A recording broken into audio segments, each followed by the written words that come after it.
Le secteur du bâtiment est le premier consommateur d'énergie en France. Il est à l'origine d'un quart des émissions de gaz à effet de serre.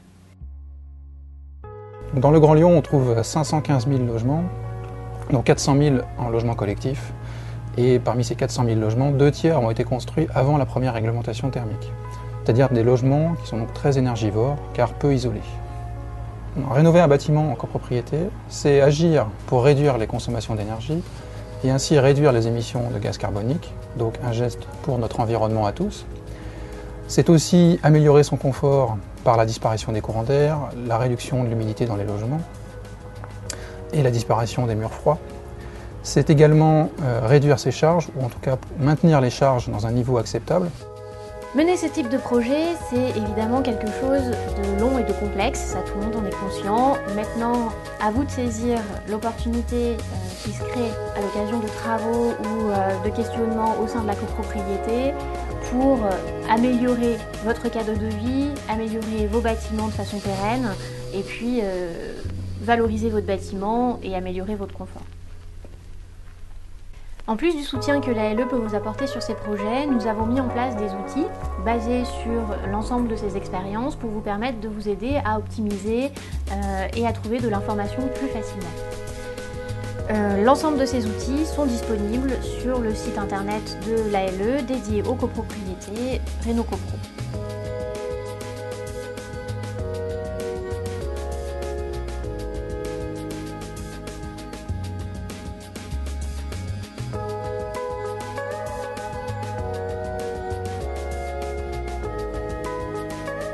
D'ici au 1er janvier 2017, un audit énergétique doit être obligatoirement réalisé dans les copropriétés de 50 lots ou plus, équipées d'une installation collective de chauffage ou de refroidissement. Alors pourquoi attendre ? Dès aujourd'hui, les anciennes copropriétés ont tout intérêt à se poser la question. Une rénovation bien menée permet de réduire les émissions de gaz à effet de serre et conduit à un bénéfice d'économie d'énergie et donc de maîtrise des factures. Elle permet aussi de gagner en confort et d'augmenter la valeur patrimoniale du bâtiment. Mais avant de se lancer, il faut se poser les bonnes questions. Dirigeons-nous à Saint-Priest, à la résidence Colette.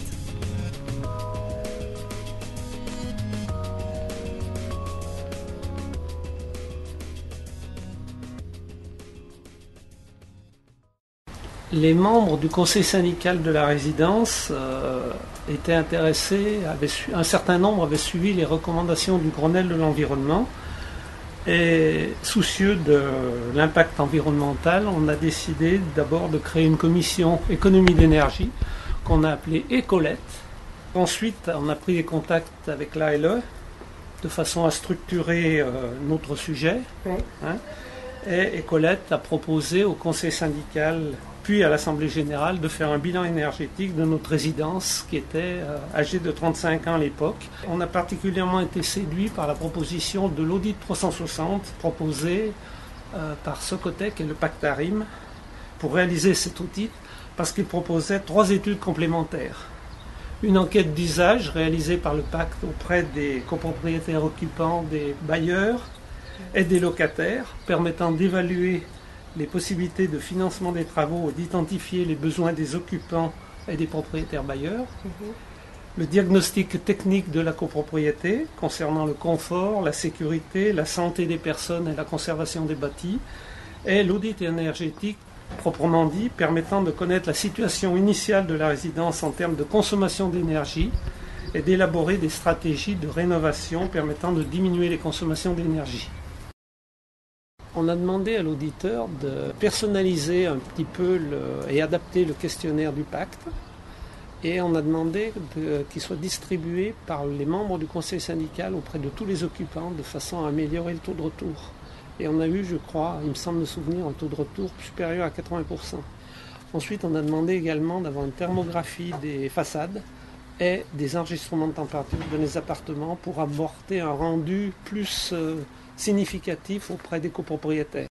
Et l'audit énergétique nous a apporté une bonne connaissance technique de notre copropriété, une connaissance complète et détaillée de toutes les améliorations possibles, la hiérarchisation des travaux d'amélioration réalisés, l'impact individuel de chaque travaux sur les économies d'énergie, des arguments et une meilleure connaissance pour la commission Ecolette qui est devenue maître d'ouvrage pour les premières étapes des travaux.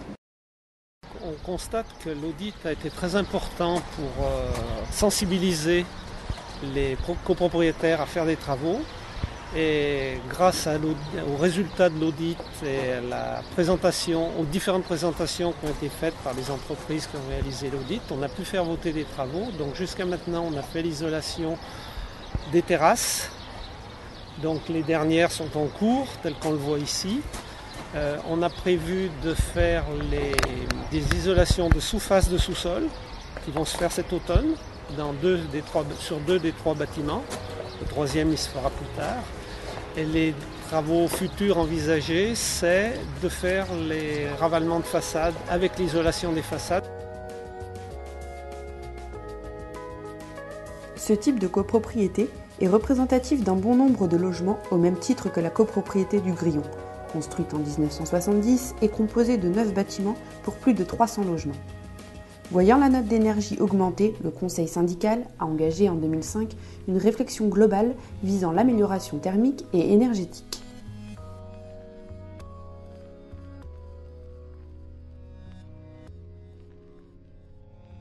On a commencé à en parler en Conseil syndical, puis on en a parlé à la première Assemblée générale et s'est constituée une commission de copropriétaires. Et on a commencé par travailler avec l'ALE, puisqu'on ne savait pas très bien par quel bout prendre ce projet.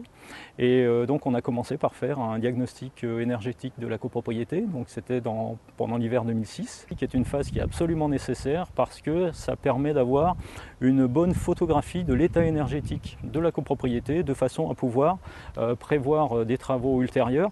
Et surtout, ça permet aussi, aussi bien au conseil syndical qu'à l'Assemblée générale des copropriétaires, de pouvoir faire rentrer dans la tête des copropriétaires, qui ne sont pas toujours au fait de tout ça, qu'on peut faire des économies en changeant pas grand-chose à notre façon de vivre, mais en investissant pour l'avenir.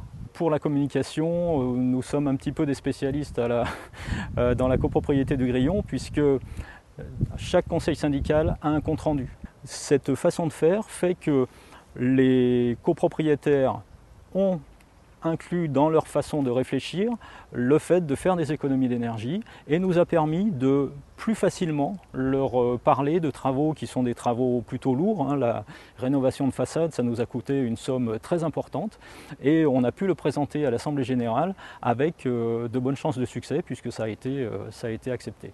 L'outil de travail donc, du diagnostic énergétique nous a permis de définir le programme de travaux et ensuite il fallait s'organiser pour chiffrer tous ces éléments-là. Donc on s'est dirigé vers la consultation de bureaux d'études pour nous aider à monter tout le plan technique et possibilité de réalisation sur ce qu'on avait imaginé. Une fois que le budget est validé par la décision de l'Assemblée générale, ça a été la signature des marchés.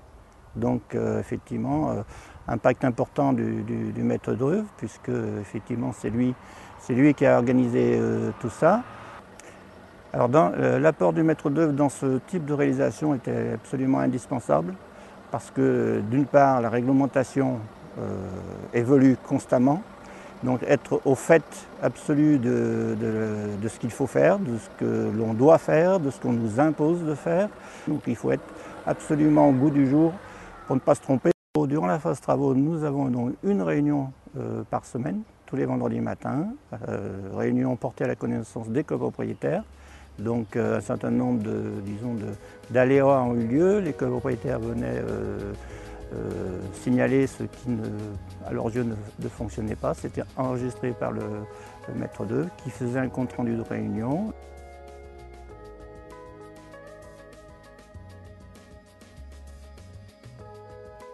Alors on vient de terminer, donc c'est des chiffres tout récents, on vient de terminer donc à la date du 27 mai la saison de chauffe complète. Le bilan qui ressort, c'est 40% d'économie d'énergie sur le poste chauffage et eau chaude sanitaire, puisque les deux sont produits dans la même chaufferie.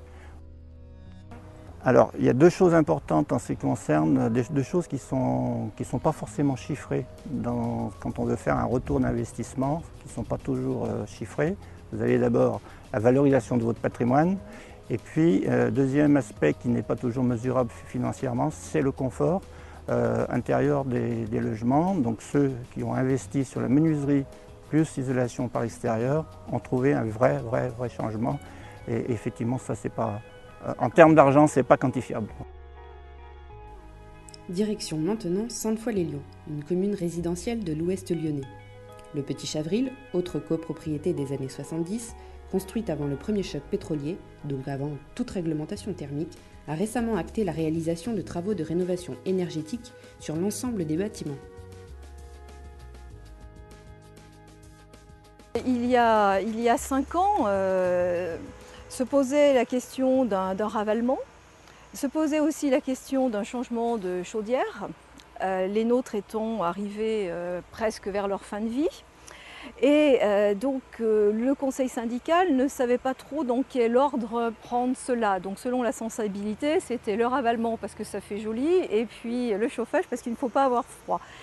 Et donc un tout petit groupe dont j'ai fait partie, n'étant d'ailleurs pas élu au conseil syndical, s'est renseigné. Pour moi, c'était une évidence qu'il fallait isoler et changer les chaudières calibrées à une résidence isolée. Et il fallait trouver le moyen de comment faire pour passer ce message et surtout s'appuyer sur des éléments tangibles. Cette copropriété donc, de 366 lots et logements a une chaufferie centrale qui a été d'abord au fioul puis ensuite passée au gaz. Mais c'est pareil, comme elle est très puissante, et donc, avec donc, des consignes particulières d'entretien et de sécurité, il était absolument nécessaire, puisque les copropriétaires se plaignaient de plus en plus de l'augmentation des charges. Et donc il a fallu leur dire que ce n'étaient pas les charges qui augmentaient, c'était le coût du gaz. Cet audit, avec ses parties préconisations, nous a permis de prioriser les actions. Nous avons décidé qu'il y avait des actions qui étaient de l'ordre collectif. Donc là, c'est du ressort de l'Assemblée générale, selon proposition du Conseil syndical. Et puis, il y a des actions qui sont privatives aussi. Donc on les a bien distinguées, ce qui est du collectif, ce qui est du privatif. Et puis, nous avons établi une hiérarchie ensuite dans les actions qui étaient à mener à court et à moyen terme, et puis à plus long terme, dans le but de réaliser des économies d'énergie et de faire baisser nos charges. D'où l'idée assez rapidement de dire eh bien, il faut que nos actions collectives soient ravalées en isolant thermiquement par l'extérieur, rénover la chaufferie en calibrant les nouvelles chaudières à une résidence isolée. Après avoir analysé les armoires électriques, les consommations, nous sommes rendus compte que nous avions une consommation qui était l'équivalent d'un petit village de l'Ain ou du Beaujolais. Voilà. Ce qui nous a réalisé une audit avec des relevés par rapport au travail que nous avions fait précédemment, c'est-à-dire repérage sur le site de tous nos éclairages, listing sur des tableaux des puissances installées. Lui, de son côté, a relevé exactement toutes les consommations que nous payons. Et à partir de là, on a évolué vers des modifications des installations. Et puis lorsqu'il s'est agi de proposer les missions de maîtrise d'œuvre à l'Assemblée générale pour passer à l'action proprement dite, eh bien là on a fait des réunions pour présenter le projet de rénovation tel qu'il était construit, tel qu'il était chiffré approximativement. Et là on a fait des réunions groupe d'immeubles par groupe d'immeubles. On s'est beaucoup servi de la thermographie infrarouge que l'on avait fait réaliser parce que c'est très parlant et ça a permis de faire avancer, de bien faire comprendre en fait les données du problème.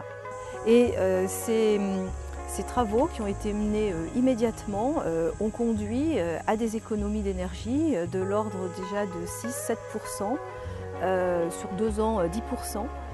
Et de ce fait, ça a donné une crédibilité au projet qu'on menait et qu'on proposait aux copropriétaires.